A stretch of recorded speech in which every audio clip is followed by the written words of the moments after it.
Pai do Senhor Jesus para vocês. Estamos aqui para o nosso momento de reflexão. Eu até pedi vocês para não reparar muito no meu olho, que eu estou com conjuntivite, né, em caso de atestado. Mas tem algo de Deus para falar para vocês nessa manhã. Texto bem conhecido em Mateus, Evangelho escrito por Mateus, capítulo de número 1, versículo 19 e 20, que diz assim: Mas José, seu esposo, sendo justo e não querendo de infamar, resolveu deixá-la secretamente. Enquanto ponderava nessas coisas, eis que lhe apareceu em sonho um anjo do Senhor, dizendo: José, filho de Davi, não temas receber Maria, tua mulher, porque o que nela foi gerado é do Espírito. Eu gosto demais desse texto porque ele trata sobre sonhos, fala de um sonho, de alguém que vai ter um sonho, e esse alguém é José. E caminhando um pouco pela Bíblia, em toda a Bíblia, a gente já viu alguns momentos onde homens de Deus tiveram sonhos. Eu podia falar para vocês de Gênesis, né? Texto bem conhecido, capítulo 28, quando Jacó está fugindo da perseguição do irmão Esaú, que está doido para matar ele por causa da questão da primogenitura.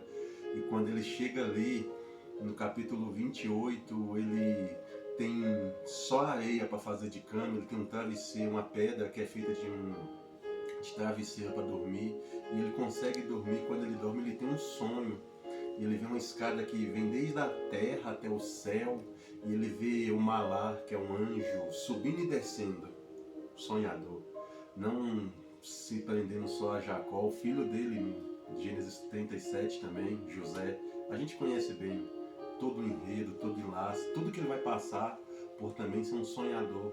E não só sonhador, mas um interpretador de sonhos. Foi alguém que sonhou e que viu os sonhos se realizarem, se concretizarem.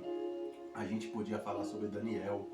Daniel, no livro dele, escrito por ele, no capítulo 1, no versículo por número 17, logo após todo aquele processo onde ele decide não se contaminar com as iguarias do rei, onde ele resolve se preservar juntamente com mais 3 jovens, que é Ananias, Azarias e Misael. A gente conhece essa história muito bem.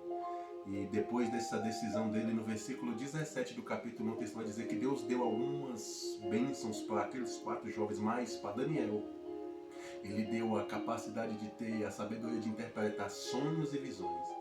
E logo após ele receber isso no capítulo 1, 17 do seu livro, a partir do capítulo 2, Nabucodonosor vai ter sonho, capítulo 4, Nabucodonosor vai ter sonho novamente, para, através dos sonhos, o ministério dele ser honrado. Ou seja, Deus sempre fala com sonhos. Mas por que, Reginaldo, se tem tantos contextos acerca de sonho, por que tu quer falar sobre José?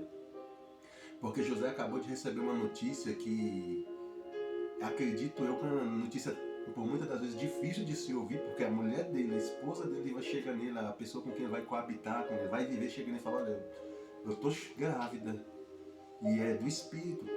Gente, lendo a Bíblia, o contexto bíblico é fácil de entender e de assimilar, mas vamos trazer para os nossos dias. Você está na sua casa, de repente a pessoa que você gosta chega em você: eu tô grávida, e é do Espírito. É difícil de acreditar, é difícil de aceitar uma notícia dessa. E ele é uma pessoa tão prudente e tão correta que a maioria dos maridos hoje agrediria a esposa, ia estar na Lei Maria da Penha, ia estar passando por muita coisa. Mas José resolve só de maneira secreta.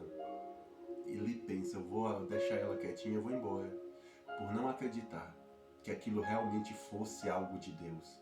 Só que quando ele deita e vai dormir, Deus vem em sonhos para ele através de um anjo, e a notícia que ele recebe é: José, não faz o que tu está pensando não, fica quietinho, aceita ela, porque o que está nela é gerado do Espírito. Reginaldo, o que tem de importante? Eu tenho através desse texto uma palavra para a sua vida. José, naquele momento, ele não sabia, mas ele estava pronto para abrir mão simplesmente de Maria, a mãe de Jesus. Se José tivesse vivido a decisão que ele havia tomado, eu não estaria aqui falando de José, a gente não conheceria José, porque José só vai ser o José conhecido porque tomou a decisão de ficar e está ao lado da mãe do Messias.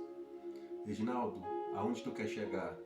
Tem pessoas que, por olhar para circunstâncias adversas e contrárias e não está entendendo o contexto que está vivendo, está prestes a tomar a pior decisão da vida, que é a decisão de desistir. E Deus está dizendo para alguém, através desse vídeo, dessa palavra, o seguinte: não olha para a circunstância, foca no propósito de Deus. Não abra mão, não tome a decisão de desistir, porque você pode estar desistindo de algo que eu estou usando para tornar teu nome notório e conhecido sobre a face dessa terra. Amém? Espere em Deus, porque Deus fala em sonhos. Tamo junto. Se gostou, curte, compartilha para mim aí, beleza? Pede um amigo teu aí para também fechar com nós nesse pensamento e que Deus possa abençoar ricamente sua vida.